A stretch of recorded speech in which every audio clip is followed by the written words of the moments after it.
അപ്പോൾ ഞാൻ pre degree കഴിഞ്ഞിട്ടാണ് ഈ രംഗത്തേക്ക് വരുന്നത്.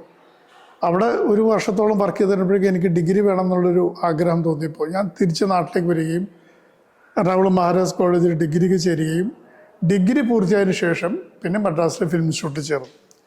അത് south Indian chamber of commerce, film chamber of കോമേഴ്സിൻ്റെ ഉടമസ്ഥതയിൽ ആദ്യമായിട്ട് ആരംഭിച്ച SIFCC ഇൻസ്റ്റിറ്റ്യൂട്ടാണ്. അവിടെ മലയാളം കൂടാതെ മറ്റ് 3 ദക്ഷിണേന്ത്യൻ ഭാഷകളിൽ നിന്നുള്ള വിദ്യാർത്ഥികളുണ്ടായിരുന്നു.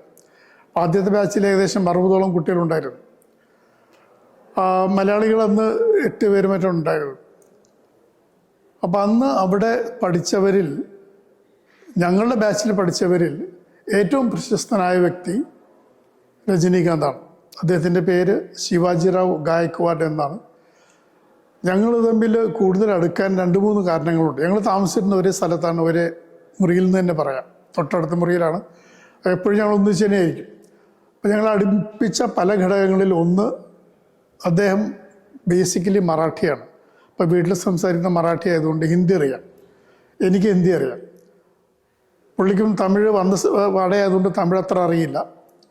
അപ്പം ഞങ്ങൾ പരസ്പരം സംസാരിച്ചിരുന്നത് ഹിന്ദിയിലാണ്. അതാണ് ഒന്നാമത്തെ കാരണം. രണ്ടാമത്തെ കാരണം, ഞങ്ങളുടെ സഹപാഠികളെല്ലാവരും തന്നെ വളരെ സമ്പന്നരായിട്ടുള്ള കുടുംബങ്ങളിൽ നിന്ന് വരുന്നവരാണ്. പലരും നിർമ്മാതാക്കളുടെയും സംവിധായകരുടെയും വിതരണക്കാരുടെയും ഒക്കെ സിനിമയിലെ വലിയ മുതലാളിമാരുടെ മക്കളാണ് അവിടെ വന്നത്. അപ്പം അതിൽ ഞങ്ങൾ രണ്ടുപേരും മാത്രമാണ് സാമ്പത്തികമായിട്ട് വളരെയധികം പിന്നോക്കം നിൽക്കുന്ന ആളുകൾ. അപ്പോൾ ഞങ്ങളുടെ ദാരിദ്ര്യവും ഞങ്ങളെ അടുപ്പിക്കുന്ന മറ്റൊരു ഘടകമായി. കാരണം കൂടെയുള്ളവരൊക്കെ അവരെപ്പോഴും വളരെ ജീവിതം ഇങ്ങനെ ഉല്ലസിച്ച് ആഘോഷിച്ച് നടക്കുന്ന, പണമുണ്ട് അവരുടെ അടുത്ത് അങ്ങനെ. പക്ഷേ ഞങ്ങൾക്ക് അതിനുള്ള നിവൃത്തിയില്ല. ഞങ്ങൾ മിക്കപ്പോഴും റൂമിൽ തന്നെ ചടഞ്ഞുകൂടിയിരിക്കലാണ് പതിവ്. അങ്ങനെയാണ് ഞങ്ങളുടെ സൗഹൃദം വളരെ ഗാഢമായത്.